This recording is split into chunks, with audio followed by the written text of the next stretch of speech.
Queridos irmãos e irmãs, nós estamos na sexta-feira da Paixão.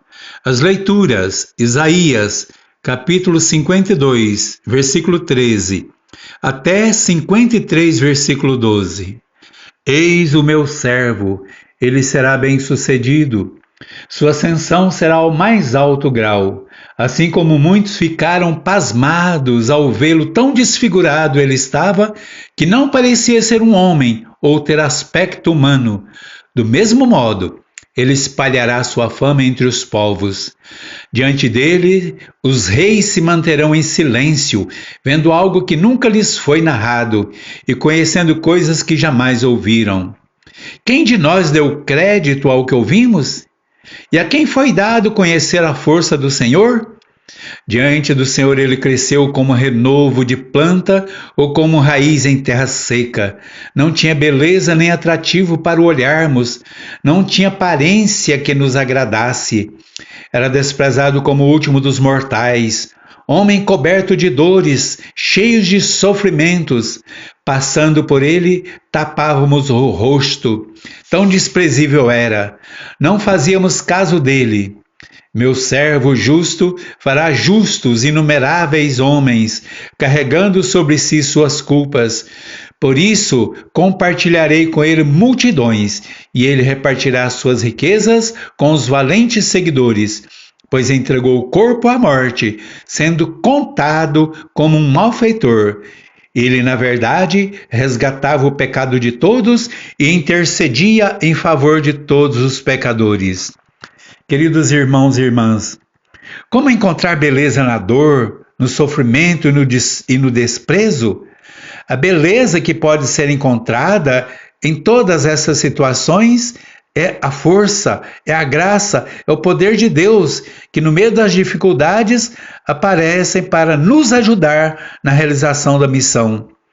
O missionário sabe que precisa vencer as barreiras do pecado, as barreiras das forças do inimigo de Deus. Seremos testados para ver até onde está a nossa fidelidade. Vamos lembrar de Abraão, que não hesitou em cumprir a ordem de Deus por meio do anjo e viu triunfar a grandeza da promessa de Deus por sua fidelidade. Jó, que mesmo vendo tudo sendo destruído em sua vida, se manteve fiel e se tornou vencedor. Jeremias, que mesmo na cisterna se manteve fiel e viu triunfar a força do amor de Deus. Assim, o profeta Isaías revela que o projeto de Deus triunfará sobre todas as condições desfavoráveis, pois o mal não pode e não tem poder sobre o amor e a graça de Deus. Queridos irmãos e irmãs, esta é a nossa missão através da primeira leitura. Na segunda leitura de Hebreus, capítulo 4, versículo 14 a 16 e capítulo 5, versículo de 7 a 9, temos um sumo sacerdote eminente que entrou no céu, Jesus, o Filho de Deus. Por isso, permanecemos firmes na fé que professamos. Com efeito, nós temos um sumo sacerdote capaz de se compadecer de nossas fraquezas, pois ele mesmo foi provado em tudo como nós, com exceção do pecado. Aproximemo-nos então com toda a confiança do trono da graça, para conseguirmos a misericórdia e alcançarmos a graça de um auxílio no momento oportuno. Queridos irmãos e irmãs, somos o povo da graça de Deus. Ele nos agraciou com a sua misericórdia, com o seu perdão, para que ao aproximarmos do trono da graça, nós possamos partilhar da graça e do poder de Deus. Não somos filhos do pecado, somos filhos do eterno amor de Deus. Dessa forma, não podemos agir como se estivéssemos vazios de amor e do poder de Deus. Apresentemos sempre nossas súplicas, apresentemos sempre o nosso sim ao projeto de amor e salvação. Sejamos servos fiéis, sejamos missionários, entregues, doados e dedicados ao chamado do Senhor. No Evangelho de João, capítulo 18, versículo 1 até capítulo 19, versículo 42. Judas levou consigo um destacamento de soldados, alguns guardas dos sumos sacerdotes e fariseus com lanternas, tochas e armas, subiu ao Monte das Oliveiras. Jesus disse: a quem procurais? A Jesus o Nazareno. Ele disse: sou eu. Quando Jesus disse: sou eu, eles recuaram e caíram por terra. Simão Pedro, que trazia uma espada consigo, puxou dela e feriu o servo do sumo sacerdote, cortando-lhe a orelha direita. Então Jesus disse a Pedro: guarda a tua espada. Acaso não vou beber o cálice que o Pai me deu? Conduziram então Jesus a Anás, que era o sogro de Caifás, o sumo sacerdote naquele ano.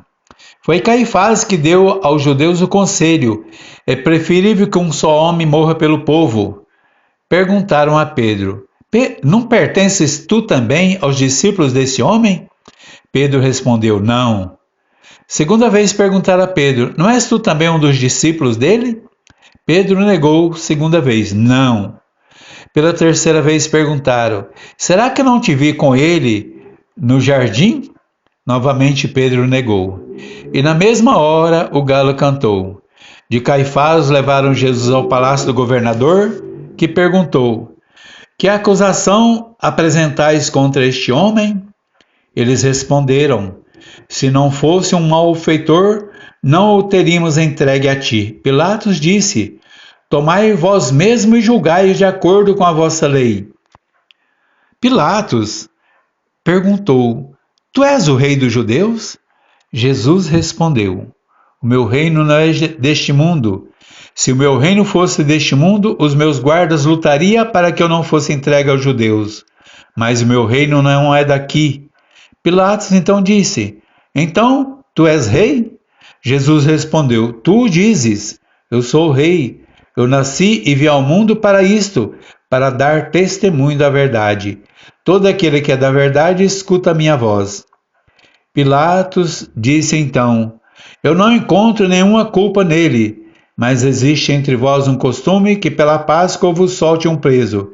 Quereis que vos solte o rei dos judeus? Então começaram a gritar de novo: este não, mas Barrabás. Queridos irmãos e irmãs, no Evangelho, Jesus toma a defesa dos discípulos no Jardim das Oliveiras diante dos soldados. Se a mim que procurais, então deixai que estes se retiram. Ainda no Jardim das Oliveiras, diz a Pedro que a violência não é aceita em um missionário do Senhor e que os evangelizadores não podem agir com violência, pois a missão a ser realizada é a missão da paz, do amor, da justiça. E Jesus fala: por que querem impedir que eu realize a missão que o Pai me confiou? E diz: acaso não vou beber o cálice que o Pai me deu?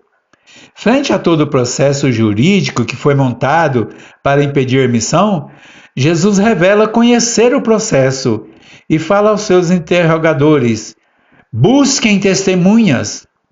Por que me interrogas? Pergunta aos que ouviram o que falei. Eles sabem o que eu disse.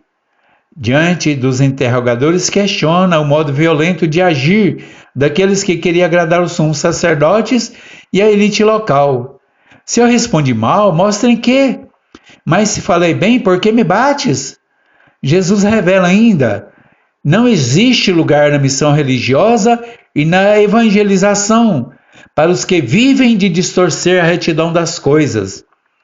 Nesse evangelho, Jesus confia a missão dos cuidados de sua mãe ao discípulo amado, revelando assim que a igreja tem uma missão de cuidar e proteger da vida da família. Ninguém pode ficar desamparado. E a comunidade recebe uma mãe intercessora. Jesus diz: mulher, este é o teu filho. E diz a João: filho, esta é a tua mãe. Ao entregar ao Pai seu Espírito, revela que somos guiados, conduzidos, iluminados pelo Espírito de Deus.